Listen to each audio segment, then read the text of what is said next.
Olá, olá, olá, eu sou o Tadeu Rodrigues, rouco, Jéssica Balbino. Rouco essa semana. E tava com soluço ontem, fiquei preocupadíssima. Ainda bem que o O meu soluço soluço melhorou. melhorou e a minha rouquidão não. Então vou pedir perdão pra você de casa, pra você que tá ouvindo a gente. Que eu tô rouco, fazer o quê, né? Vai fazer o que? Tem que A gravar. vida como ela é. A vida, aqui no Rabiscos é a vida como ela é. Aqui o bastidor Ó, ele eu tô impera. tomando aguinha, Eu não tô tô tomando tomando... água com gás e o Tadeu não pode nem tomar água com gás. A nossa convidada tá tomando cerveja, pelo menos. Pelo menos isso. Alguém tem que beber pela gente aqui nesse podcast, porque senão a gente vai ser destronado É verdade. do nosso podcast cheio sempre de bebidinhas e coisa e tal. Jé, falar pro pessoal que a gente tá tentando decolar no YouTube, né, também. Por favor, a gente curte, ativa o sininho, manda, compartilha, faz todo o protocolo, ajuda a gente. A gente só tá pedindo isso, nem é muito. A gente que tá há 7 anos, né, no áudio, agora a gente tá migrando aí vagarosamente com alguns programas no YouTube. Então ajuda a gente a fortalecer, seguir, divulgar pra turma que vale muito a pena, né, Gé? É a chance de ver a gente. Além de tudo, além de ouvir, a pessoa ainda pode assistir a gente. É muito presente pro nosso público. E hoje você vai trabalhar mais por causa da minha voz. Né? Hoje eu vou ter que trabalhar mais. Hoje não vai ter jeito. Hoje eu vim pronta pra isso. Então se o pessoal tá só ouvindo a gente, pode ver no YouTube como é que a gente tá aqui. Né? Como é que a gente tá bonito. No nosso estúdio. No nosso estúdio, nosso home studio. Já faça as honras da casa, então. Quem tá na nossa cozinha sim. hoje? Eu tô muito honrada hoje, porque a gente tá recebendo aqui a Dalmone Ligiusi. Eu nunca sei falar o sobrenome dela porque eu acho chiquérrimo, mas acho que eu acertei. E a Dalmone, que é artista plástica, ela é formada pela FAAP em Artes Plásticas e em Belas Artes pela UFMG. Ela é professora de Educação Artística e de História da Arte. E ela tem vários projetos e exposições, está sempre rodando por aí. Ela estava no Rio de Janeiro, voltou só para gravar o Rabiscos com a gente. Fiquei muito honrada. Obrigada, Dalmone. E ela também está com uma exposição no Instituto Federal, que é Pra Encontrar a Minha Pele, que é belíssima. Eu fui na abertura que teve no museu e agora ela foi pro Instituto Federal e tá fazendo muita coisa e a gente vai bater esse papo aqui e falar um pouco sobre isso, que a Dalmone é uma figura importantíssima para as artes em Poços de Caldas, né? Eu conheço a Dalmone já, sei lá, acho que uns 20 anos e sempre uma referência, sempre uma pessoa muito das trocas. Então, Dalmone, seja muito bem-vinda ao nosso Rabiscos. É uma honra ter você aqui. Muito obrigada. O dia que eu recebi o convite, eu preciso repetir isso porque é muito verdadeiro. O dia que eu recebi o convite, eu fiquei muito mesmo assim, olhando. Falei, nossa, eu fui convidada para falar no Rabiscos, porque os podcasts assim, são muito bons. Eu nem sei se ainda... Agora migrou tudo? Tá só no YouTube? Não, tá em todos os no lugares, Faz, mas no YouTube. Ah, então tá bom. Porque os podcasts que eu sempre ouvi é sempre muito bom, né? Assim, é só ou é muito bom ou é maravilhoso. E aí, como eu fui convidada, falei, nossa. É porque você é maravilhosa. Você é maravilhosa. A honra é toda nossa, assim. A gente, apesar da gente falar pro Brasil todo no Rabiscos, eu e a Jéssica, a gente faz muita questão de olhar para dentro da nossa cidade, assim, porque eu acho que tudo que a gente fala de Poços de Caldas, dos artistas daqui, dos acontecimentos daqui, reverbera muito parecido com quem trabalha na arte no Brasil todo, assim. Claro que quando a gente fala com o pessoal do Norte, do Nordeste, é um tipo de percepção, quando a gente fala com o pessoal do Sul, do Centro-Oeste, é outro tipo de percepção. Mas no final das contas, eu acho que quem trabalha com a arte acaba se entendendo, é como a música, né? Acho que isso é bonito, né? E a gente ter você aqui é uma honra também. Nossa, muito obrigada. Sim, vários caminhos, né? Acho que os caminhos vão se encontrando, vão se cruzando. Eu conheci a Dalmone, eu era repórter no jornal, e aí ela queria divulgar uma exposição. A gente foi se encontrar, tomamos um café, e aí desde então eu venho acompanhando, né? E sempre, assim, e nos últimos anos mais próximos, assim, a gente tem se frequentado mais, e são trocas belíssimas. Inclusive, a Dalmone, ela tem um podcast secreto, que é só quem tem o WhatsApp dela que tem acesso a esse podcast, porque aí, de repente, um dia você tá lá muito de boas e você recebe um áudio belíssimo da Dalmone te falando coisas incríveis e maravilhosas, e eu falo, gente, ela tinha que colocar isso numa plataforma, porque eu queria tornar esse elogio público, eu queria que as pessoas ouvissem numa plataforma. Eu ainda vou convencer ela a fazer o podcast dela. Mas, Dal, pra quem tá chegando aqui agora, conta um pouco da tua história com a arte, pro pessoal que tá assistindo a gente ou ouvindo te conhecer, saber quem é a Dalmone Ligiusi. Então, eu estava muito assim, diante do evento, né? Eu estava numa super responsabilidade e estava me perguntando como que eu ia contar um pouco dessa história, né? Aí eu pensei o seguinte, o dia que eu cheguei numa psicanalista, né? Falei para ela, olha, se eu for começar a contar desde o começo, eu vou precisar de mais X anos. Então eu vou contar agora e aí a gente vai contando daqui para trás. Porque o que acontece? Hoje, aquela exposição que estava no museu, Para encontrar a minha pele. Exato. A Alessandra, que é uma professora do Instituto Federal, ela é coordenadora do Instituto Brasileiro de Assuntos, como fala? Assuntos afro-indígenas. E A pessoa, quando ela é solicitada, é assim, gente. Ela tá dando entrevista e ela recebe chamada. Bom que foi a deixa pra eu tossir também. E isso é porque eu desliguei. Tá tudo bem. Tá tudo bem.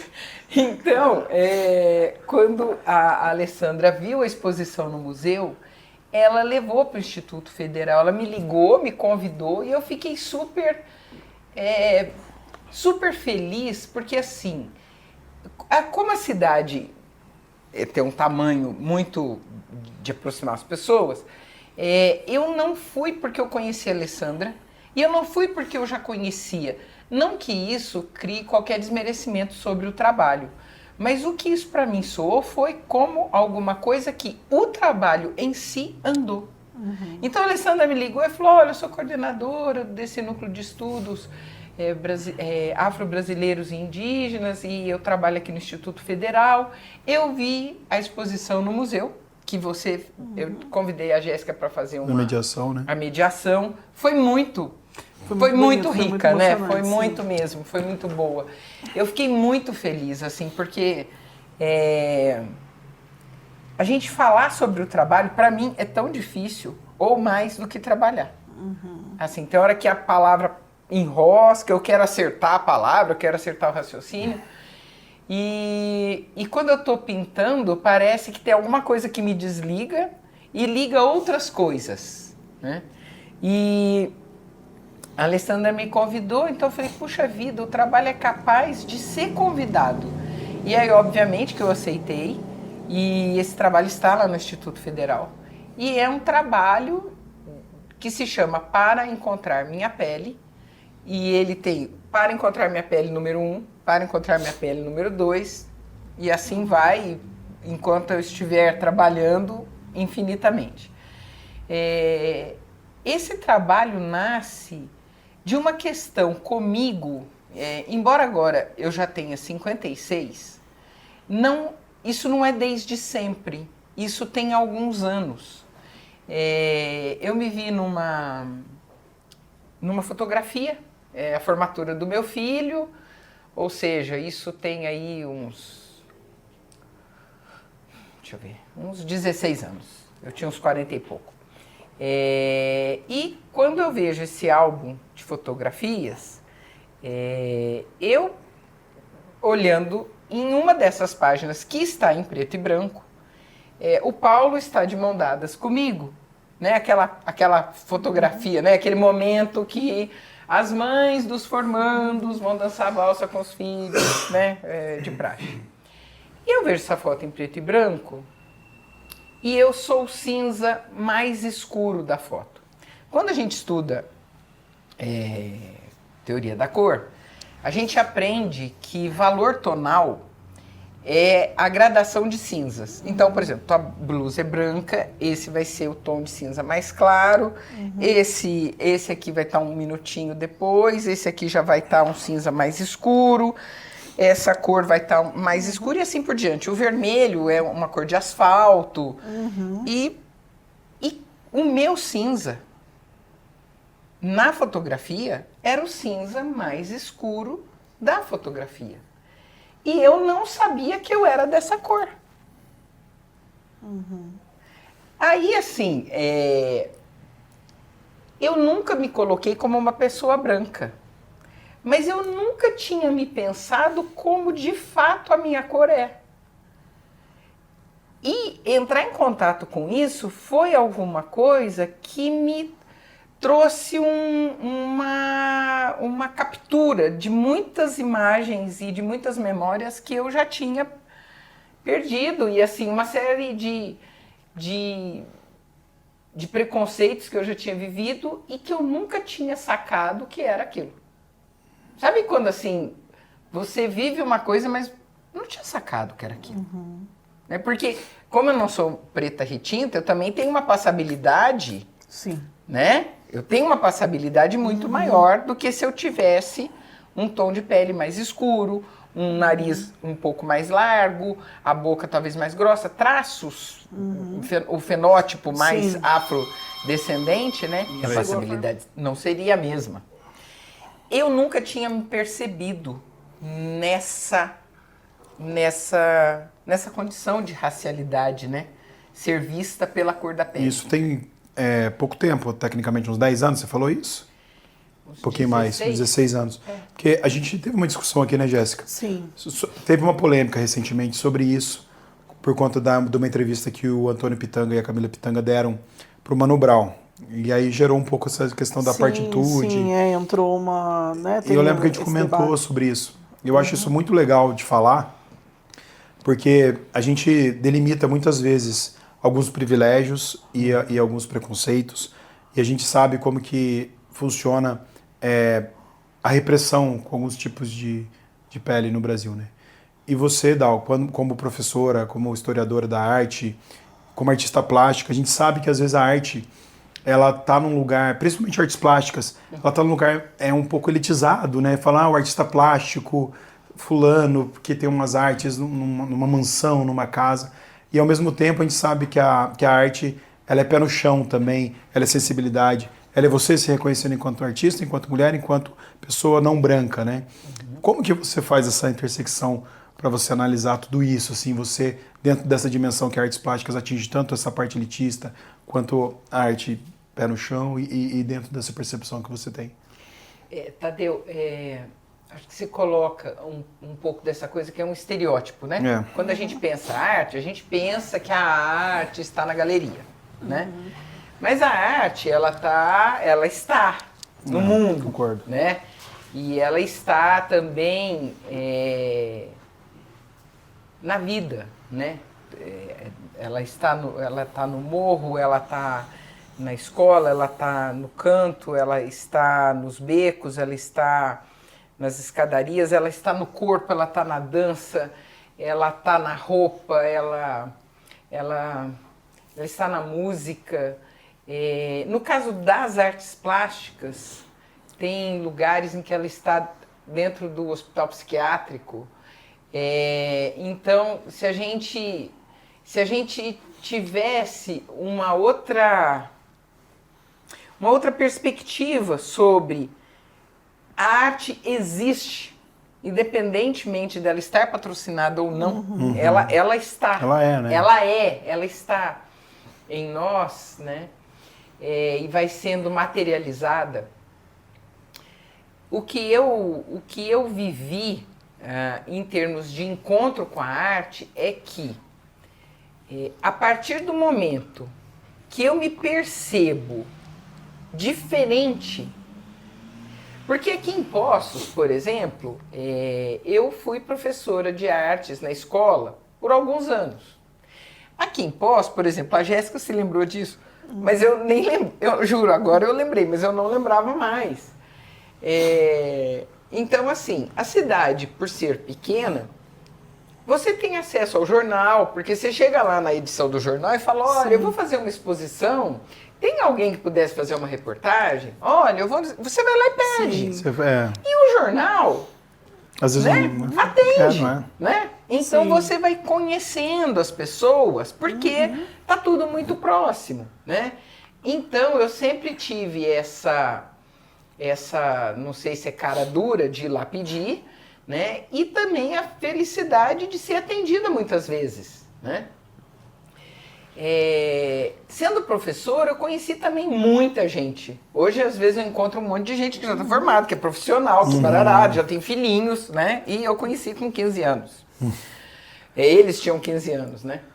Então, eu penso que aqui em Poços eu não percebi o racismo porque eu sou da terra.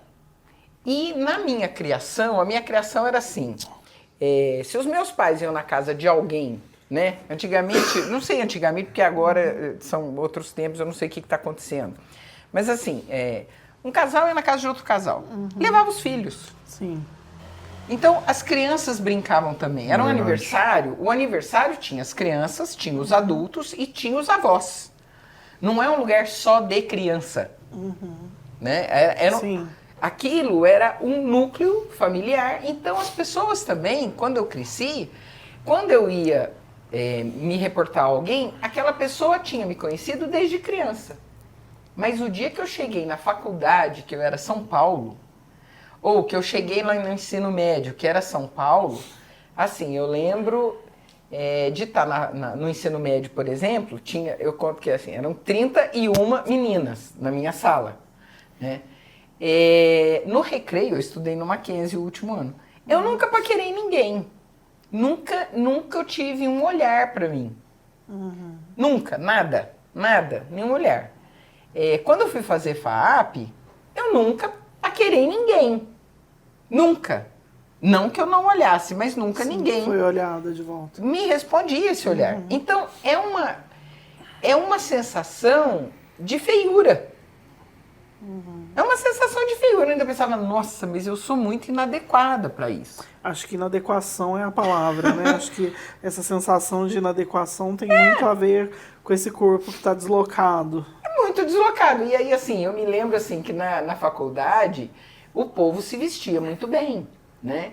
E eu com uma roupa caipira, Poços Caldense. Então eu ainda pensava assim, gente, mas se eu pegar a minha melhor roupa que eu vou no casamento, eu vou estar jeca aqui. Porque é outra linguagem. O povo estava descolado, tinha uma calça não sei qual, tinha uma camisa não sei o quê, tinha uma fala, né? As meninas já namoravam, as meninas já viajavam com o namorado. Eu ouvia aquilo e falava, nossa, ela viaja com o namorado. Entende? Então, assim, é um outro rolê. E aí eu sempre pensei que essa descompensação, assim, era por conta de eu ser caipira, de eu ser de Poços, de eu ser de uma cidade do interior. Tanto que as minhas amigas de faculdade eram todas as meninas do interior. A de Sorocaba, a de Limeira, a de Pirassununga. Eu acho que é um pouco também, né? Tem isso, né? As caipiras, né? Tinha uma coisa assim. Eu nunca saquei. Na verdade, eu juro que eu nunca saquei isso. Porque, sei lá. Agora, que eu tenho um avô preto, né? Eu tive, né? Sempre soube, mas a minha cultura é uma cultura colonizada e de projeto de embranquecimento, que é a cultura nossa dada e posta. E isso é tão dado e posto que a gente não tem nem ciência de que isso está dado e posto. Sim. E quando eu falo a gente, eu penso assim, nós estamos assim, olha, eu estava no Rio e eu fui ao prédio que passa a se chamar Prédio André Rebouças. Até então ele se chamava Docas Dom Pedro II. Tá. E ela ganha esse nome porque quem construiu foi o André Rebouças, e o André Rebouças vai trabalhar somente com cidadãos que são assalariados. Ele não vai trabalhar com nenhum escravizado. E então ele ganha né, o edifício ganha esse nome, do lado do Cais do Valongo. E aí, nesse dia, então, teve lá uma cerimônia, uma conversa, várias pessoas, a neta sobrinha do André Rebouças estava presente, etc. Tal. Quando a gente saiu de lá, ela e uma senhora que é bibliotecária, Nancy, ela falou, onde é que a gente almoça, não sei o que. Eu falei, eu também vou almoçar? Eu também vou almoçar, a gente pode ir junto. A Nancy, ela tem uma pele mais escura que a minha, um cabelo, e aí ela usa o cabelo black, e tem um fenótipo muito mais afrodescendente que o meu, até, por sinal, outro dia eu descobri um outro nome, afro-indígena. Sim. né? Que eu até também, no meu tempo, chamava cafuso. E agora Chama afro-indígena. temos uma ressignificação. Exato. Então, assim, eu falei para elas, vamos ali almoçar? E quando a Nancy me comenta as situações que ela viveu, porque aonde ela estudou e etc., assim, eu achei muito interessante, porque é muito comum as pessoas que têm a pele e são negras ou pardas, ou elas vão sofrer a racialidade e o racismo, ou elas vão sofrer o projeto de embranquecimento, dela não se perceber, ou dela não querer se perceber, para ela poder se disfarçando, sofrer menos racismo. Quando eu tinha 17 anos, eu fazia escova no cabelo todo sábado, né? Ninguém mandou eu fazer escova, mas eu achava que bonito era Sim. estar escovada, né? Eu achava que o bonito era estar com o cabelo não sei de que jeito. Embora eu sempre tenha gostado muito da minha pele ensolarada. Eu adoro tomar sol e ficar mais preta. Eu gosto, eu acho que eu fico mais bonita, eu acho que eu fico mais iluminada, eu sinto bem, sabe? Mas assim, isso tá longe de eu ter tido a compreensão de que isso era pretitude. Eu achava... olha, é uma coisa que assim, eu não sei se pela palavra eu consigo explicar, mas o que eu entendo é que assim, a minha arte hoje, eu consigo trabalhar porque eu entendi do que eu passava. Eu passava por uma coisa que assim, quando eu terminei a faculdade, eu tinha aprendido um monte de coisa e eu me sentia completamente esterilizada. Olha, eu aprendi um monte de coisa, mas isso não é pra mim. Era assim que eu me sentia, assim. Nossa, eu aprendi tanta coisa, eu não sei nem o que eu faço com isso. De certo, não é pra mim. Sobre composição artística. Sobre tudo, assim, das artes, né? Olha, eu entendi isso, aquilo, não sei o quê, aprendi isso, aquilo, aprendi um monte de coisa. Peguei tudo, mas isso não é meu. Isso não é pra mim e isso não tá introjetado em mim. Mas eu aprendi. Quando eu fui no museu do Ibirapuera, que se chama Museu Afro, que eu entrei e que eu vi a arte afro, eu falei, mas essa é a arte brasileira. O que eu sempre vi na Pinacoteca é a arte brasileira da academia, que tem o pai e a mãe Sim. europeu. Total. Total. Então, assim, o dia que eu entrei no Museu Afro Brasil, eu falei, entendi. Por que eu também me senti esterilizada? Porque aquilo não me diz respeito. É uma coisa que assim, presta atenção nisso aqui, vem cá. Tá vendo? Tá vendo? Entendeu? Aprendeu? Presta atenção. Mas não é meu. Por mais que eu admire Sim. os artistas, por mais que eu admire na história da arte, eu sei mais sobre o impressionismo do que, por exemplo, a arte brasileira, que vai ter uma série de nomes que eu não conheço tão bem. Por quê? Porque não está na enciclopédia, porque não está popularizado. Academia é academia de qualquer jeito, né? Pode ser da arte, pode ser da engenharia, Pode ser da literatura, da engenharia, da Sempre música, do que quer que seja, né?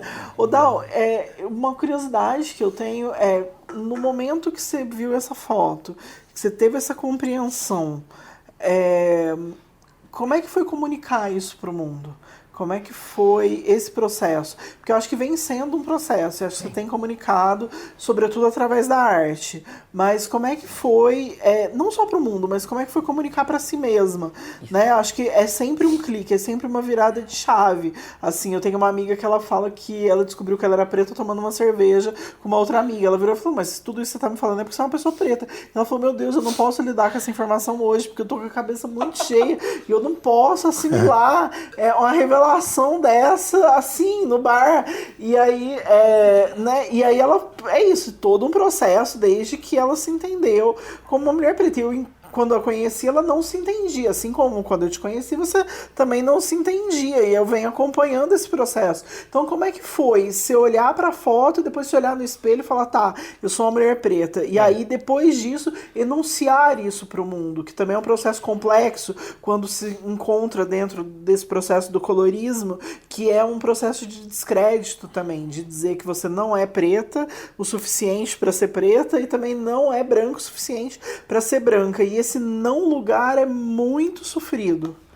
É um lugar do onde é que tá a borda. Eu preciso me encostar em Onde alguma é que coisa. tá a borda? Olha, enquanto você foi falando, eu fui pensando uma coisa. O dia que eu vi essa foto e as coisas que foram acontecendo na decorrência, e aí é como se fosse assim, agora eu estou enxergando. Eu me lembro, e aí eu fui me lembrando de muitas coisas. E agora, contigo agora, eu me lembrei de uma que foi o seguinte, houve uma época, 2005 e 2006, eu morei em New Rochelle, que é uma cidade circunvizinha de Nova York. E nesse tempo que eu vivi lá, eu fiz um trabalho voluntário num hospital, numa moradia de Alzheimer's. Chamava Hurstone Alzheimer Care. Que eu acabei parando lá porque eu fui no centro cultural e eles falaram sobre uma palestra. Eu fui na palestra, chegou na palestra, no dia seguinte eu escrevi falando que eu queria entender porque eles trabalhavam com arte e saúde. E quando aqui em Poços, antes de eu ir para lá, eu já tinha o Ziriguidum. E eu trabalhava com arte e eu tive um aluno que tinha tido uma parada cardíaca e ele teve uma série de comprometimentos e ele na aula fazia coisas muito ricas de significado e formas muito fora do nosso conhecimento de formas. O Ziriguidum, só para o pessoal de casa, é o ateliê da Downing. Isso. Você falou já Que é um tinha o Ziriguidum, espaço, né, de cultura. é um espaço de cultura. Eu já tinha o ateliê, eu já era professora de artes no sentido de ter um ateliê para si, né, além das escolas e tal. E quando eu monto o Ziriguidum, eu não dei mais aula em escola. Então, assim, eu já tinha vivido essa experiência de estar com alguém cindido dessas normativas nossas, né? Desse nosso jeito de viver.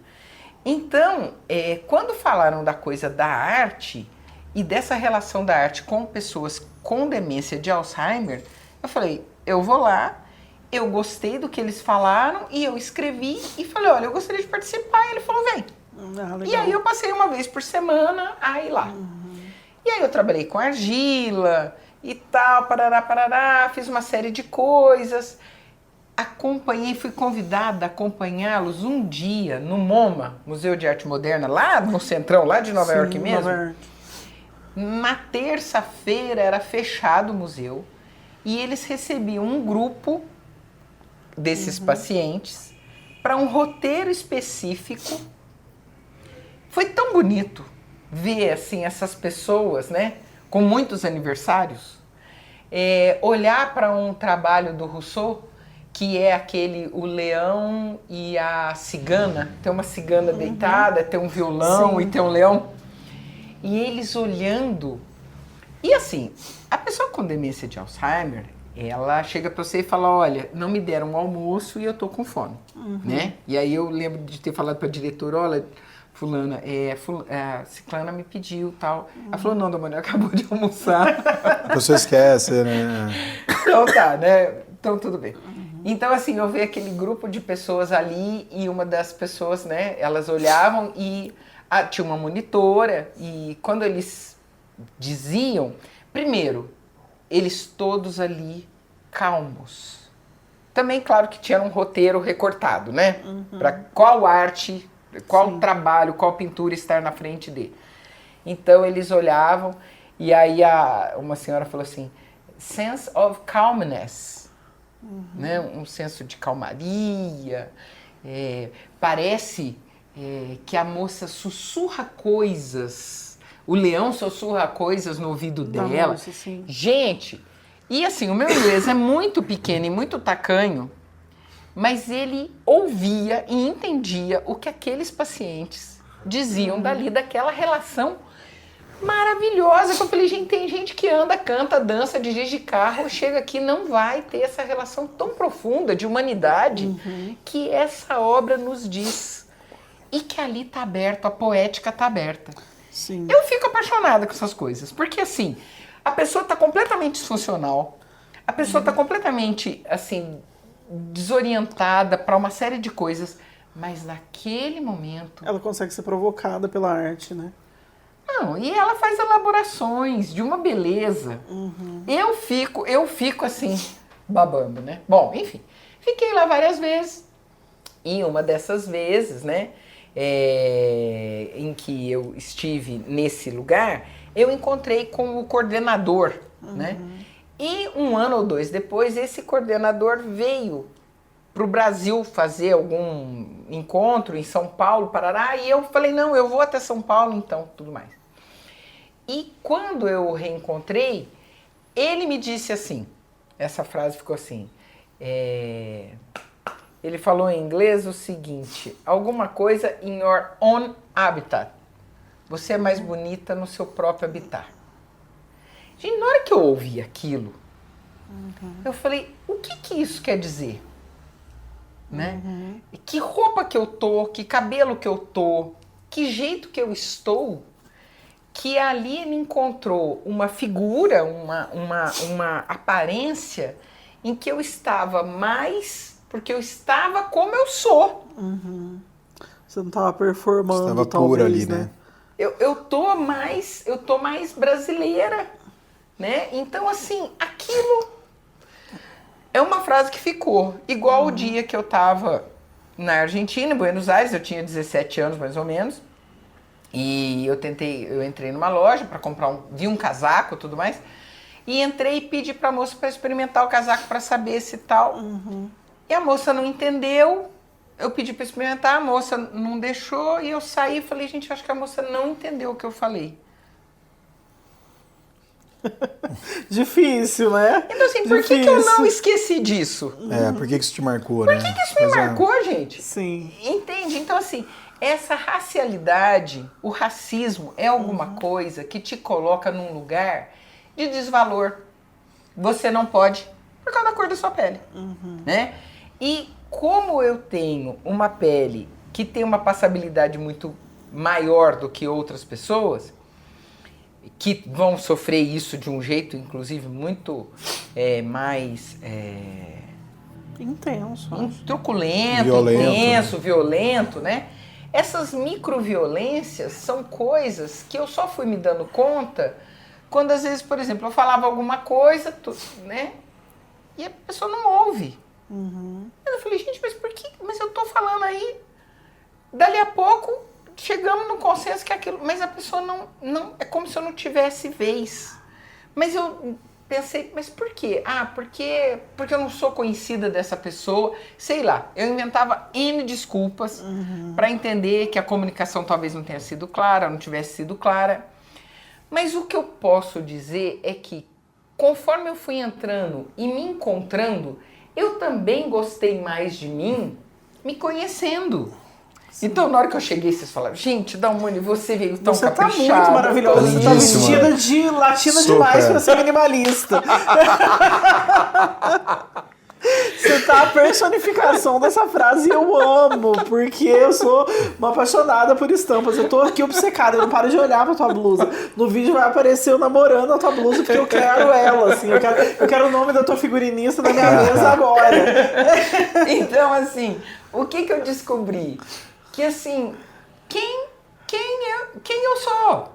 Né? Então, eu sou o quê? Alguma coisa que tá fora, porque, olha, eu me lembro que um dia eu pensei assim, gente, você vai numa costureira, você pode mandar fazer, né? Você pega uma sacola, Sim. corta e põe na blusa, mas é muito difícil você construir um sapato, né? E eu já passei muita dor no pé. Então, assim, eu penso assim, por que não tem uma costureira de sapato, né? Porque, assim, por que eu tenho que obedecer o que tá lá? Porque eu ponho o que tá lá, aquilo é horrível. Estou escolhendo pra você, né? E você tem que se encaixar, né? sei lá, vai que você calça 37,5. E aí não tem esse número, né? Tipo, ou é 37 ou é 38. Ou fica grande ou fica pequeno. Então, Então assim, como eu fui encontrando um jeito de ser para eu estar comigo fora do esquadro, porque quando eu tentei me enquadrar, fica horrível, não dá certo. O meu biotipo não tem a ver com aquilo que está ali.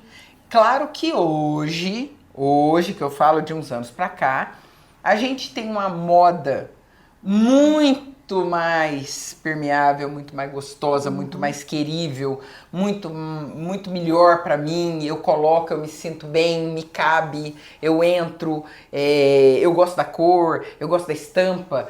O meu varal, né, eu cheguei, lavei a roupa, eu olhei meu varal e falei, gente, é nada com nada. Tem um que monte é de maravilhoso, né? Eu Entendeu? apenas amo essa estética, é isso. E ela tá em alta, eu tô adorando, eu quero vivenciar isso. Cada momento dessa latinidade, eu quero vivenciar ela. Porque, Jéssica, ela é assim, ó, ela é para qualquer hora, entendeu? Então, assim, se eu puser essa roupa hoje ou daqui 20 anos... Tá perfeita do mesmo jeito. Mas é louco isso. Enquanto você estava falando aqui, dessa percepção sua de cor, de local, né? A Jéssica fala muito desse caber nos espaços também em relação ao corpo, né? A gente ouviu nos últimos 3 episódios 3 pessoas negras, né? O Lucas, a Dinha e você. Cada um com uma experiência diferente de lidar. E o que eu acho bonito é que cada um encontrou sua forma de falar, né? Lucas como historiadora, a Dinha como editora e como escritora, você como artista plástica, assim. Em qual momento você acha que a arte na sua vida não dá conta, assim, que você fala, nossa, parece que aqui agora eu travei, ou a arte dá conta o tempo todo de te entender e de te colocar no mundo? Tadeu, eu não sei se eu respondi a tua primeira pergunta, mas agora eu vou tentar responder a segunda. É porque se eu começo a falar e aí aquilo vai me levando a 1.200 Sem roteiros. imagens. Gostoso é assim. Mas assim, eu vou te dizer uma coisa, que a partir do momento que eu entendi, eu não queria usar a palavra propósito, porque parece muito propósito, É muito coach, sei lá né? o quê. Mas um propósito que eu tô falando assim... causa, talvez? Um propósito que eu digo assim, algo que me faz sentido. Sim. Sabe, um propósito mesmo, assim, Sim, um propósito sim. visceral. Um propósito de outra ordem, não dessa ordem capitalista, Não. mas de uma entendi. ordem subjetiva.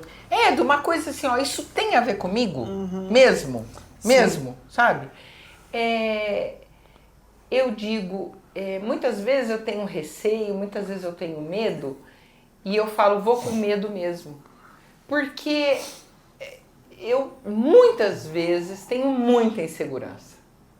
Mas assim, tanta e tamanha, que aí eu fiquei sem trabalhar. Então, naquela história, tentando juntar aquela história da faculdade, assim, eu me sentia completamente cheia de alguma coisa que ela era despropositada de mim. É um monte de saberes, como se fosse um malabares, né? Eu tenho um monte de coisa, mas isso não são coisas minhas. Então, era como se fosse algo artificial. Tá. E muitas vezes eu não produzi, não fiz. Quando chegou a pandemia, e aí, né, na real, não no segundo ano, mas no primeiro ano, aquela certeza que, meu Deus, nós vamos morrer. Pirou né? todo mundo, né? Chegou tucano lá no quintal de casa, né? Eu falei, gente, tem um tucano aqui, né? Aquele silêncio absoluto, e aí eu entendi por que assim, a gente nem percebe que tem barulho, né? Eu entendi uma série de coisas que com o silêncio e com o isolamento, eu falei, nossa, e se não tiver arroz no supermercado? O que a gente... bateu uma paranoia, né? Bateu uma paranoia, porque assim, faltar produto de limpeza é uma coisa, mas se faltar arroz, Pois é. se faltar feijão, se faltar legume, comida, sei lá o que for, né? Bom, enfim. Eu pensei, bom, vou morrer mesmo, porque tá todo mundo morrendo, vai chegar a minha vez, talvez eu não vá agora, mas eu vou daqui a pouco. Então eu preciso pintar, porque eu já prometi pra mim. Uma vez o cara bateu no meu carro, mas foi de leve. E eu vi que o cara vinha. Eu tava num cruzamento, ali na Mato Grosso, ainda não tinha o semáforo, e ele veio e eu vi ele chegando. Ele pegou na coluna do carro, mas ele tava devagar, morro acima, bateu em mim leve. Tá. Né? Estragou um pouco. Estragou as duas portas, a coluna do carro, aquela coisa, 2h30 da tarde. E eu me lembro que na hora que o carro veio, que até então eu não sabia se estava leve, se ia me machucar ou se não, eu pensei assim, nossa senhora, calma, Deus, eu juro que eu vou pintar tudo que eu prometi que eu ia pintar, que eu ainda não tinha pintado. Foi um chacoalhão. Eu não me né? lembro, não, que... Eu juro que eu vou fazer, eu juro. Bom, o que isso me deu, né? Isso me deu um chamado. Muitas vezes eu já chorei porque eu não produzi. Muitas vezes eu já perdi encomenda, eu já perdi dinheiro porque eu não produzi. E muitas vezes eu fiquei muito agoniada com isso, porque eu podia falar o seguinte, gente, não vou produzir, pronto, acabou. E Você tchau. se exigia, né? E acabou. Então, o que eu entendi? Que eu tinha medo, Tadeu. Eu tinha medo de produzir. E quando eu entendi isso, é porque assim, ó, eu te digo o que eu vou fazer. Se eu faço, eu ponho a ser visto. Se eu ponho a ser visto, eu estou exposta. Se eu estou exposta, eu estou exposta. Então eu não vou fazer, porque assim eu fico resguardada do sucesso ou do insucesso. Ou seja, a sua insegurança você lida se afastando. Claro, eu evito. É o que a maioria das pessoas acabam fazendo, só que cada um na sua área, né? Eu evito lidar com fracasso. E sabe quando que eu entendi isso? Nossa Senhora, eu demorei muito para entender isso. E aí é tão louco, né? Não é nem louco, é tão lógico que é assim. Então, se alguém furou o pneu ali e precisa de ajuda, eu vou lá na rua ajudar. Porque a pessoa está precisando de mim. Eu vou fazer tudo menos isso. Então você enche a agenda, faz um monte de coisa para não fazer aquilo que te chama. Porque o que me chamava era muito medo.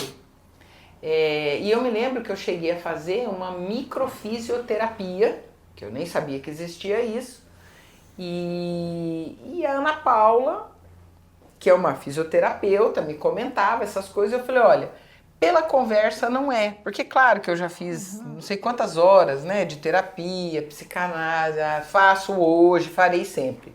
Mas eu digo assim, não é pela cabeça, não é por aqui, eu não consigo, eu lido com esse diálogo, mas isso não me tira do lugar, deve ser alguma coisa no meu corpo. Gente, tudo é corpo, inclusive se eu estou aqui, nós estamos aqui, é porque o nosso corpo está aqui e eu estou bem, porque se eu tiver um infarto... Acabou. Acabou! E quando você produz com medo, você acha que sua arte sai como? Tadeu, ultimamente vai com medo mesmo, entendeu? E aí, eu te confesso que eu rezo. Eu rezo, mas não é a reza sabida. Eu rezo minha reza. Eu rezo minha reza. É a reza rezada. Então assim, eu chego, peço proteção e começo. E vou conversando. Eu falo, vem cá. Vem cá. O que você quer? Vem cá, vamos lá. Nossa Senhora. Aí eu vou. Eu choro. Quantas vezes eu já choro? Eu choro. E se vai dando certo, eu choro também.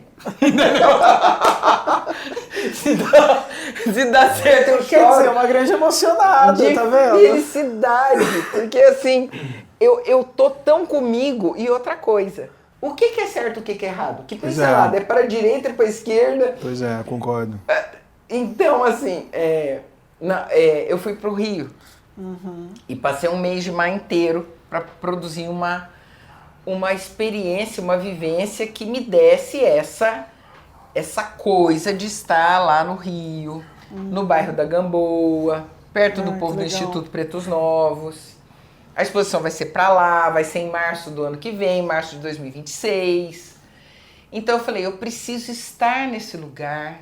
E cheguei e falei para os curadores, né? O Alexandre Nadai e a Priscila Fevrier. Falei, olha, gente, eu ainda pensei, depois eles devem ter pensado, gente, essa mulher é louca. Eu fiz isso, né? Eu banquei isso. previdência privada serve para isso, inclusive avisei a gerente, que há muitos anos atrás, um dia ela falou para mim assim, vamos fazer uma previdência privada? Eu falei pra ela, será? Estou anotando aqui agora, nesse momento, pesquisar previdência privada. Aí outro dia encontrei com ela na agência mesmo, né? A gente não vai mais na agência, né? Tudo é pelo hoje celular. em dia é tudo celular, né? Mas eu falei pra ela, menina, preciso te agradecer. Lembra aquele dia que você me falou aquilo? Bom, enfim.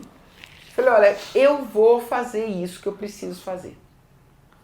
E fiquei lá um mês vivendo isso. E falei pros curadores, falei, olha, gente, eu não sei o que eu vou fazer, né? Mas eu quero fazer o que eu não sei. Eu quero fazer o que eu ainda não sei. Eu não quero fazer o que eu já sei. Essa exposição no Rio, então, você vai fazer em março, mas ainda não sabe... Naquela hora eu não sabia. Tá. Em maio Hoje, eu não sabia. tá. Aí eles me olharam, né? Bom, então tá bom, bem-vinda. Você vai fazer o que você não sabe, né? Então tá bom. E aí eu falei, olha, eu não tenho ideia ainda. E realmente eu não sabia. O que eu vou fazer? E fiquei ali mergulhada, né? É muito legal você comer o PF da esquina. Sim. E o seu Vivenciar Giovanni, ali, né? no segundo dia, vira pra mim e fala, você não gosta de batata frita? Quer dizer, a pessoa, olha Teve que essa você observação, come, sim. né? Eu falei, não, eu gosto de batata frita, mas não com arroz e feijão. Aí ele falou, mas tem salada. Eu falei, quero a salada, junto com arroz e feijão. Então, assim, é muito gostoso você ver o cuidado que aquele garçom de muitos anos, daquele lugar... Gente, a escala, eu não sei quantos PFs eles servem no dia. É muita comida. É muita comida. E é muito gostoso. E custa R$25. Que é Que cabe no bolso. o único preço possível pro brasileiro atualmente. Principalmente no Rio, que é tudo muito caro. E outra, um pratão, um prato assim, do nível que eu gosto, assim, que eu gosto de comer. Eu gosto muito de comer. Arroz e feijão. E carne, a carne também é bastante. Tudo é gostoso, assim, tudo muito bom. Perdão pros meus amigos vegetarianos, Tudo bem. veganos. Não é politicamente correto. Não a gente é. fala que gosta de carne, mas a gente gosta. Mas enfim, eu vivendo ali aquele espaço, e eu aluguei também um espaço, um ateliê, e fui com medo mesmo, sem saber o que fazer. Por quê? Porque antes de ir eu encontrei uma amiga, a Renata Cincone, que eu conheço desde, sei lá, do tempo de colégio. E ela é uma moça, né, uma mulher hoje, que desde moça foi estudar fora, foi fazer não sei o quê, foi trabalhar não sei aonde. Ela sempre... Sempre em movimento. Muito movimento. E um dia eu encontro com ela e conto pra ela de uma expectativa de não saber o que fazer na hora que eu estivesse lá. E ela virou pra mim e falou assim, fica tranquila, porque você só, inclusive, vai saber quando você estiver lá. Não tem como você saber antes. Aquilo me deu um alívio, porque eu pensei, como é que eu vou se eu não sei? Ela falou, não tem como, mas se você... Você vai descobrir. Pronto. Perfeito. E aí eu fui, e eu não sei como, que até hoje eu ainda não descobri, eu comecei por uma fotografia histórica, que é uma escravizada que tem o nome de Mônica, e ela está do lado de um menino, que é o filho do senhor de engenho, e esse menino está do lado dela, e ela está vestida com uma roupa, que você vê até a dobra do vestido, esse vestido devia estar dobrado, e ele é um adamascado.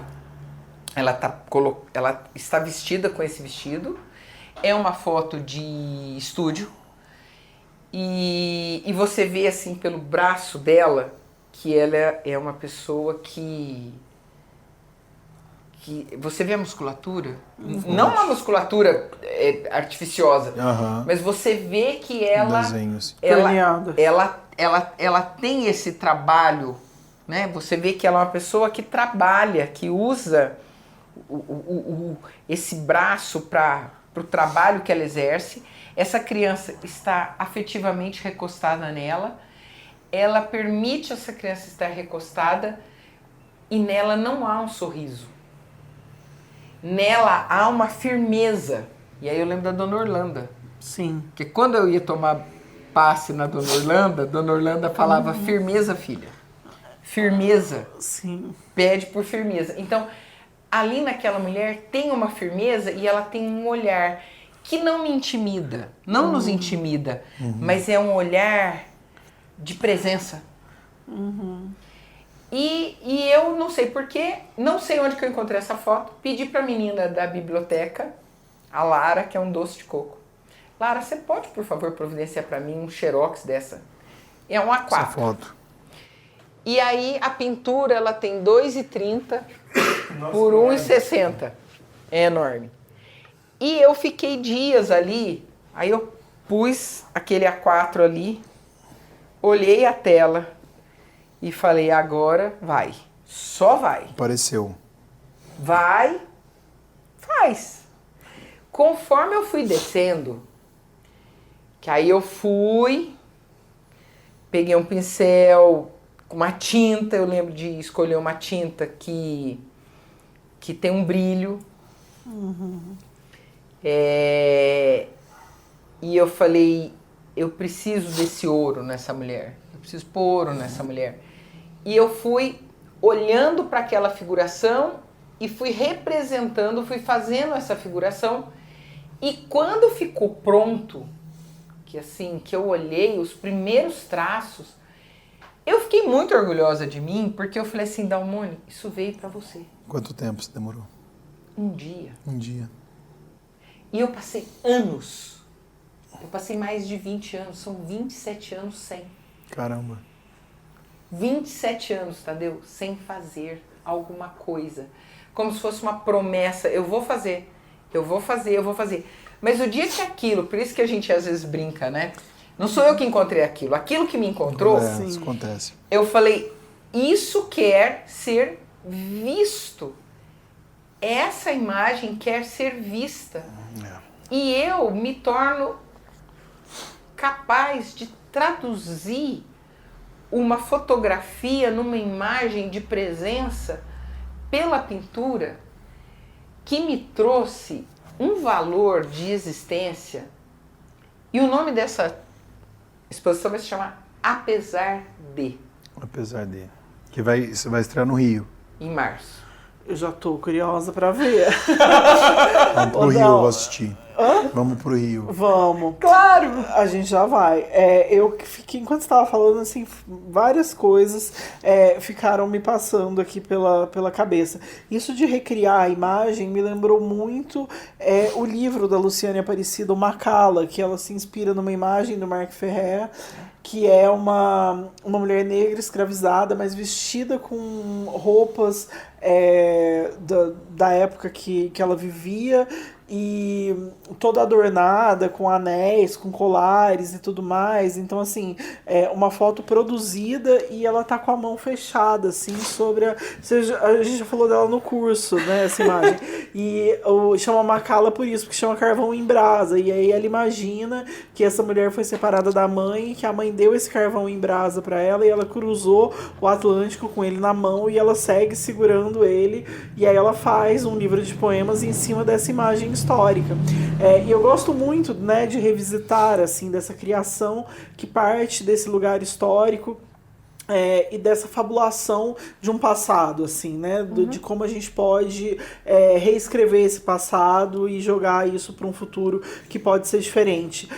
E aí, pensando nisso, eu fiquei pensando que ontem a gente se encontrou no primeiro encontro de um curso que eu estou ministrando, e aí você também está fazendo, e a gente falou um pouco sobre os assombros, e aí você falou que a passagem do tempo é uma coisa que te assombra, e agora você estava falando justamente disso, de que você ficou 27 anos adiando, procrastinando essa criação de alguma maneira. Então, assim, você colocava qualquer coisa na frente, e é impressionante, porque quando a gente tem que fazer alguma coisa, você começa a querer fazer faxina na casa, exercício de japonês, você começa a querer aprender outra língua, você começa a querer lavar louça, você vai carpir quintal, mas você não vai fazer o que precisa ser feito, que é um processo artístico, assim, a gente foge extremamente disso. Mas aí você falou da tua urgência em viver ontem, e eu achei isso muito bonito, isso ficou muito comigo, assim, e eu queria que você dividisse um pouco sobre isso também, né? Tem algo disso que você gostaria que os jovens artistas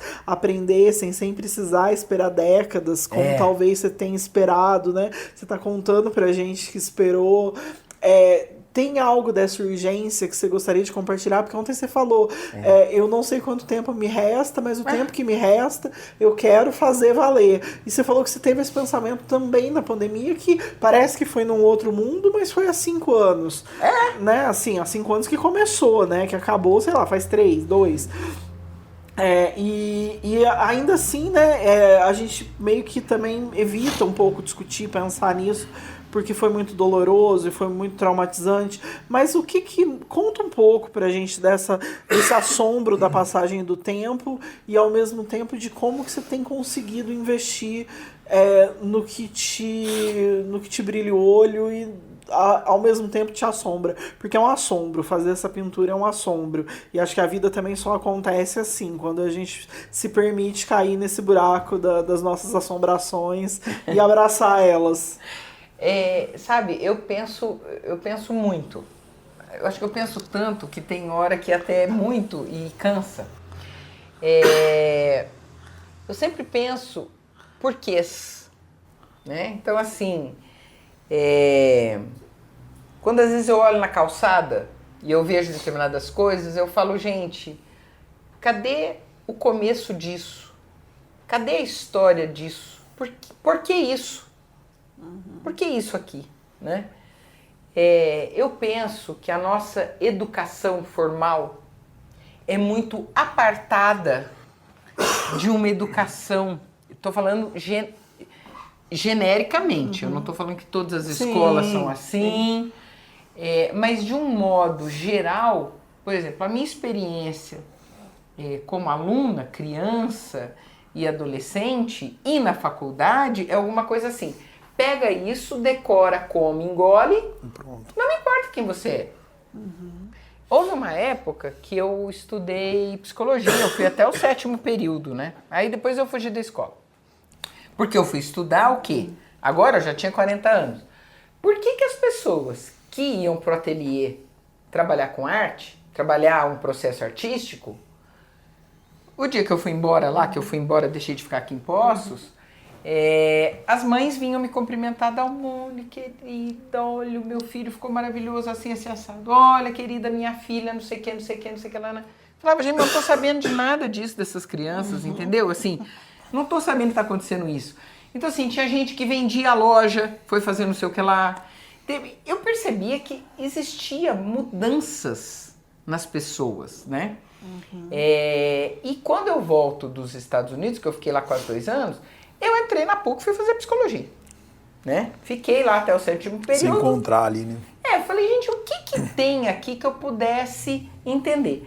Eu acho que foi um curso muito bem, assim, aproveitado, porque eu usei pra mim, né? E usei para compreender algumas coisas que me foi possível e também para pensar em construção de uma episteme que pensa. Por que pensamos, como pensamos, qual é o contexto social, o que o social nos atravessa e o que nós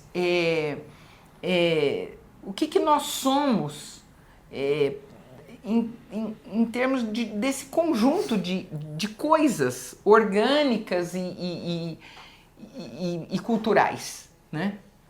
Então eu gostei muito do curso, embora eu não tenha terminado. E o que eu ali percebi também, que muito eu perguntava, era assim, mas espera aí, essa psicologia que a gente está estudando, ela é eurocentrada. É uma episteme, e a nossa? E como é que é criar criança na aldeia? E como é que é não sei o quê? Olha, eu nem naquele tempo, tá? Pensei na questão racial, tá bom? Nem isso existia no rolê, tá? Nem isso existia no rolê. Então, assim, mas eu me incomodava com essas coisas, assim, de pensar essa nossa... Que gente é a gente, né? E por que a gente é desse jeito? Eu acho que isso também é uma pergunta que todo mundo, um pouquinho, se dedica um pouco a entender. Espero que sim. Acho que quem trabalha com arte se dedica um pouco mais, por incrível que pareça. Eu espero que sim. Essa descoberta, né? Assim, e aí o que eu fui entendendo é que nesse processo do tempo que vai passando, eu fui entendendo, por exemplo, esse meu aluno que tinha tido uma parada cardíaca e que perdeu funções. A minha avó que teve Alzheimer e que perdeu funções, eu também posso perder função. Sim. A gente A qualquer acha momento. que a gente só pode perder a bolsa. Não, querida, você pode perder a cabeça também. Sim. A qualquer momento. A qualquer A momento. qualquer momento. Né? Então, assim, a gente sabe que a gente vai morrer, óbvio, mas a gente se esquece disso. E aí, atualmente, né, minha mãe que teve um diagnóstico de demência de Alzheimer, enquanto a gente está sacando que ela estava nesse processo, é uma coisa. O dia que o médico vira para você e fala não parece que você tem um tombo, um Ela choque. tá com quantos anos? 8-1. 8-1. E a gente foi percebendo que tinha uma série de coisas, mas na hora que aquilo vem, Só, né? e aí você fala assim, bom, mas eu também posso, né, ter. Sim. E eu vou viver mais quanto? E eu tô esperando o quê? É. E aí eu falei, gente, eu já tô com 5, 6. Eu vou esperar fazer 60? Eu vou esperar fazer 70? E aí eu comecei a pensar assim, por que que eu não fiz? Porque eu acho, Tadeu, que assim, ó, igual a gente falando dos ciclos, né? Ontem lá na tua aula, eu falando dos ciclos, eu também acho assim, quando às vezes eu me pergunto, esse tempo todo que eu fiquei, às vezes eu tenho a impressão que assim, quando eu dava aula, que a aluna vinha e fazia um monte de coisa que eu jamais esperava, e muitas vezes esse que eu jamais esperava são de pessoas que estão fora dessa normativa, tá? Eu parei de dar aula de teoria da cor. Pra quê? Sim. Não Pra faz que o que eu vou menor sentido. enquadrar? Sim. Pra que que eu vou enquadrar essas pessoas? Pra que que eu vou te enquadrar? Deixa você pôr a cor que você quer. A teoria das cores meio que Pra quê? moldurava. Não, pra quê? A minha pergunta é a seguinte, para quê? Isso foi disruptivo dentro de você, total, né? Eu acho que também esse processo que parece que você não fez nada é um processo de maturação, né?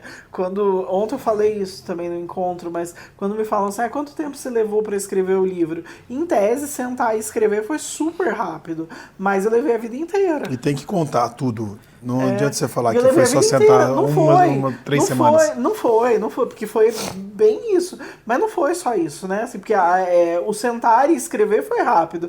Mas eu passei uma vida inteira, né? E às vezes é isso, pra você aprender a cozinhar um prato, fazer o prato em si é muito rápido, mas você passa uma vida inteira aperfeiçoando e entendendo como funciona. E acho que com a tua arte é bem isso, assim. E acho que a resposta vem, por exemplo, nesse convite do IMS, nesse convite do Rio de Instituto Janeiro. Pretos Novos. Sim, É. vem nessa resposta. Jéssica, e aí, assim, não foi um convite, foi eu quem me convidei. E sabe quando que eu fiz isso? Nunca. Nunca. Eu nunca me convidei porque eu nunca me senti num nível de condição de falar, olha, eu posso entrar? E porque eu perdi um edital na parte lá de... Tem um momento que é para mandar os documentos. E foi um edital que eu passei com nota em 2º lugar. E era um edital do Instituto Palmares. Quem nunca? Todo mundo já aconteceu isso. Não vou nem te julgar. Porque eu queria morrer do coração. Eu chorei tudo que eu tenho para chorar, eu já chorei. Entende? É um problema. Tudo você olha se diminuindo. Pronto! Entende? Aí se você fala assim, Dalmone, faz terapia, já fiz. Faz o que? Faço. Faço. Não adianta. Então vai tu mesmo, te embeleza, vai, aceita, agradece. Se você tá sentindo, se você não tá sentindo, se você tá gostando... Vai no embalo. O que eu acredito? Tô me sentindo bem? É isso. Porque de verdade eu posso cair e quebrar o rosto. Igual o dia que eu quebrei o nariz, eu fiquei de panda, né? Fiquei roxa assim 1 ano. Porque eu fui ajudar um moço que caiu na esquina de casa. Tá vendo aí, ó? Tá vendo? Fui lá prestar socorro. Podia estar pintando na segurança do ateliê. Não, e o meu vizinho virou e falou, você é péssima socorrista. Por que você não chamou o SAMU? Pois eu fui lá ajudar o rapaz, Pra fugir de si, tá vendo? Você falou pra eles que eu pinto um quadro? Eu tranquei o pé no asfalto, na hora que eu virei, eu caí, quebrei o braço, Deu mais trabalho. deu traumatismo craniano, fui dormir na Unimed. Aí o cara ligou pro SAMU. Aí o cara que tava caído lá ligou pro SAMU. Deu mais trabalho do que ajudou, tá vendo? Tem coisa que não. Péssimo. Então, assim, o que passou a acontecer? Eu acho que é uma educação que é de desencontro da nossa cultura. É de desencontro do que somos. É de desencontro e negação e apagamento da nossa história, da nossa construção econômica e social. Esse ano, né, que eu vi uma série de situações de você usar o dinheiro e gastar o dinheiro e precisar do dinheiro, eu falei, você pagar por essas coisas te custa. Enquanto existir escravidão, não custa nada. Imagina, você ainda tá ganhando um prato de comida e tem onde dormir, você tá achando ruim de quê? Exatamente. É isso. E as escravidões modernas que nunca pararam, né? Então, assim, o escravagismo, quando você tem uma lei áurea que impede isso acontecer, o próximo passo era uma reforma rural. E é isso, eu estava aprendendo isso lá no André Rebouças, né? E o André Rebouças, ele faz um autoexílio porque ele se sente muito mal porque a sociedade não quer. Imagina, se eu tinha uma fazenda onde eu tinha uma série de pessoas trabalhando para mim, que eu dou de comer ou de dormir, e tem ali aquela fortuna. As grandes fazendas foram feitas e construídas como?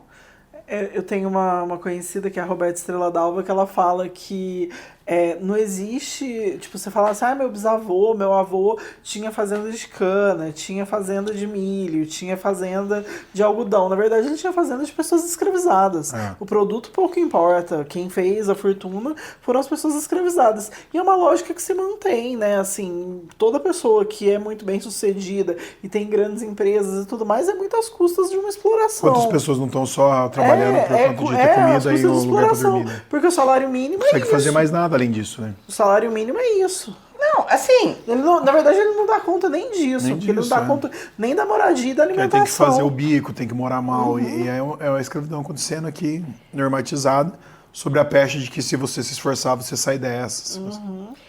O rolê é grande, gente.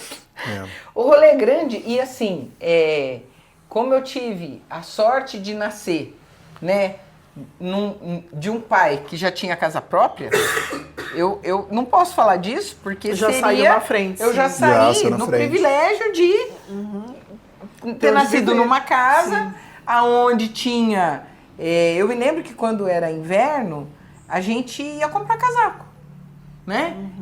Eu não sei o que é passar fome, né? Eu não sei o que é insegurança alimentar, né? Então, assim, eu não posso falar disso, mas quando eu vejo as coisas, eu falo, existe uma lógica que explica as construções. E a gente vai bater palma para isso? A gente vai continuar vivendo isso? Como é que a gente vai transformar isso? Como é que... Olha, eu tava na Gamboa, eu fui ao supermercado e eu vi uma mulher, uma senhora, não muito idosa, mas uma mulher, sei lá, da minha idade, assim, com uma criança no colo. A criança dormiu, né? Tava um sol. E ela segurando essa criança, caminhando pela calçada. Eu acho que ela era a avó dessa criança. Ela não era mãe dessa criança, porque ela não tinha idade para ser mãe dessa criança. Eu olhei a beleza daquele gesto, daquela senhora carregando aquela criança no colo, que tá ali no trânsito de um lugar para o outro. Eu pensei, essa criança está segurada por essa mulher. A felicidade, a saúde, a escola que ela vai levar, que ela vai buscar, que se ficar doente ela vai olhar, que ela vai colaborar para essa menina crescer. Mas não é todo mundo que tem avó. Não. Sabe? Então, assim, olhar a humanidade no valor dela, pelo amor de Deus, é o mínimo. É o mínimo. E olhar isso com o valor valoroso de humanidade. Porque se não for assim, você vai contar com o quê? Sim. Você conta com o quê? Se você, assim, eu tive um pai que pagou faculdade. Mas se você não tem uma série de condições, como é que você vai dar conta desse rolê? Dando conta na medida do que você dá. Também não estou falando que é para você sentar e esperar. Claro, não é nada disso. Não é isso. Mas o que eu quero dizer assim, não é o mesmo jogo. E não que não que eu não tenha com todo o privilégio de ter tido a faculdade, com o privilégio de poder ter feito uma economia para poder investir nisso, no que eu estou querendo e nas coisas, ok. Mas o que eu quero dizer assim, isso não é porque eu tenho isso que eu não tenho condição de enxergar o valor humano que existe nas pessoas, em todas as pessoas. E, sobretudo, nas pessoas que estão com menos condição econômica. Então, ela precisa se valer de mais esforço para poder dar conta de cuidar dessa outra geração que vem. Então, com medo e tudo, eu fui para lá, fiz essa pintura, olhei para essa pintura e falei, essa pintura quer existir nessa escala, porque ela é grande, e eu me senti muito bem fazendo isso, eu me senti feliz de me sentir orgulhosa com a qualidade daquela imagem, porque aquela imagem diz para mim alguma coisa. E o fato de eu ter tido um treinamento, conhecimento para pintar, é como se isso não fosse o suficiente para eu fazer alguma coisa, além dos meus próprios medos. Então, assim, aquilo é como se fosse uma convocação. E o fato de eu ter conseguido uma boa nota, eu acho que me deu um lugar de valor melhor para mim mesma.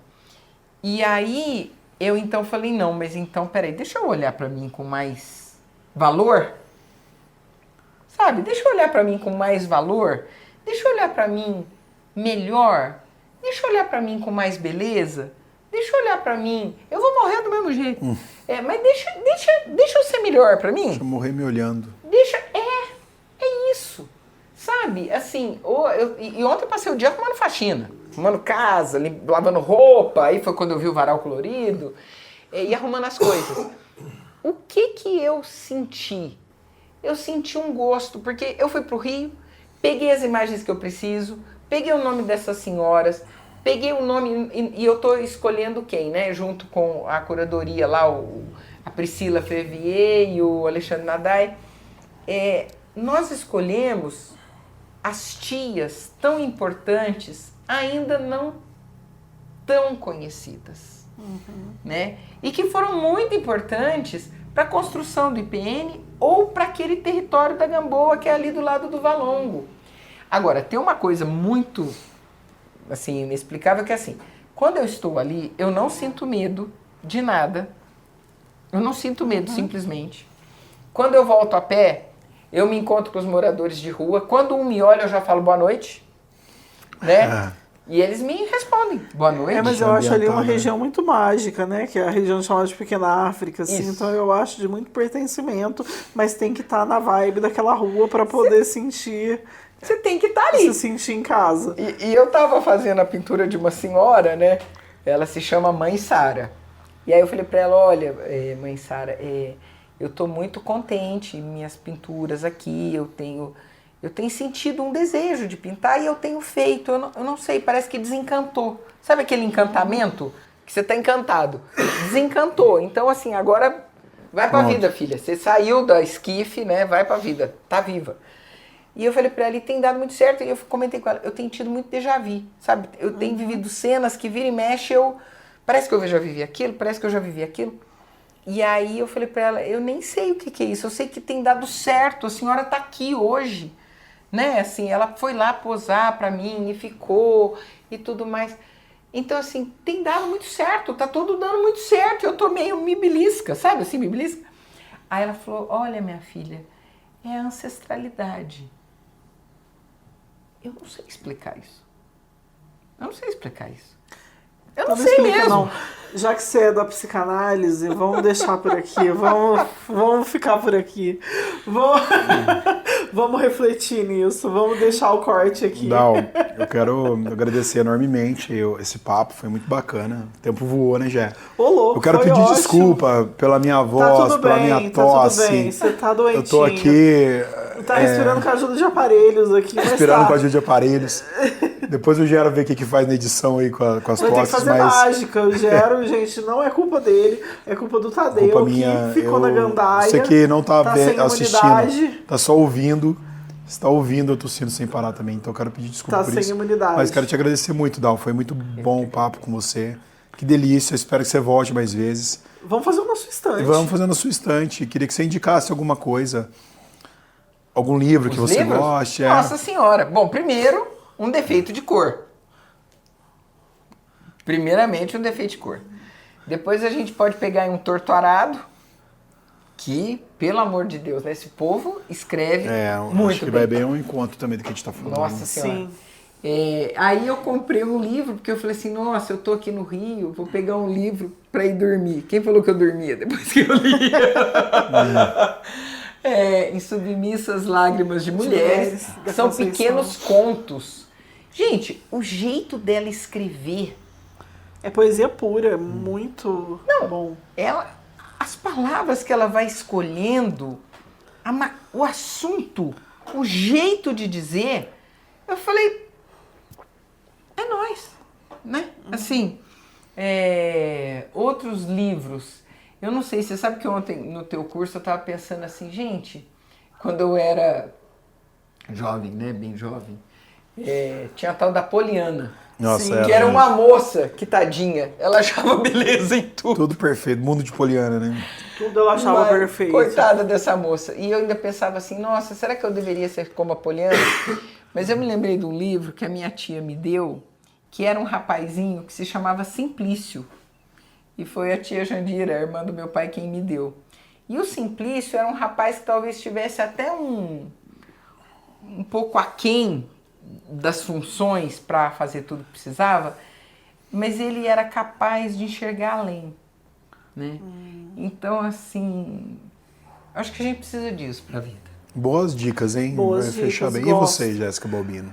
Eu vou indicar um livro, já que a Damone falou do trabalho dela no Hospital Psiquiátrico em Nova York, eu vou indicar o livro da Estela do Patrocínio, que foi uma mulher que foi internada compulsoriamente, uma mulher preta, e que ela não escreveu, mas ela gravou os poemas dela, inclusive virou uma peça da Bienal passada, de 2023, da Bienal de São Paulo. Tinha um quarto onde você podia ouvir os poemas dela, que ganharam o nome de falatório. E o livro chama Reino dos Bichos e dos Animais, é o meu nome. Eu acho a obra dela incrível. Que legal. Tem muitas pessoas que pesquisam ela, inclusive a Bruna Beber fez um livro que acho que é uma dissertação, que é sobre o trabalho da Estela do Patrocínio. A Natasha Félix pesquisa bastante ela. Uma vez eu fiz uma oficina com ela sobre a Estela e eu acho de uma construção belíssima. E ela era lida como louca, mas hoje talvez eu penso que não fosse loucura, que talvez fosse uma manifestação de ancestralidade, uma manifestação, né, um outro tipo de conversa. Mas como muita gente era encaixado, né, quem não se encaixava na sociedade era encaixado como louco, acho que talvez foi o que aconteceu com ela. E aí, enquanto a Dal falava, eu fiquei pensando bastante nesse livro. Acho que é uma indicação que cabe aqui. Muito e boa você? Dica. Eu vou indicar então o Marrom e Amarelo do Paulo Scott, querido Paulo Scott, que já esteve aqui, que eu acho que vai ao encontro também disso que a gente tá falando, né? O episódio que a gente gravou com ele esse ano. São dois irmãos com tonalidade de pele diferente e cada um vivencia por isso. É um livro premiadíssimo, traduzidíssimo. Sim. O Paulo teve aqui no Rabiscos falando sobre ele. Tá com um livro novo, inclusive, falando sobre antirracismo. Eu acho que fica bem fechado. Fica bem fechadinho esse ciclo, muito bom. Dal, obrigado, viu, mais uma vez. Obrigada, foi maravilhoso. Que delícia. Eu que agradeço, muito obrigadíssimo. Eu que agradeço. Volte mais vezes. Que bom que você gostou. Pessoal de casa, semana que vem a gente volta então. Um beijo a todos, bom dia, boa tarde, boa noite.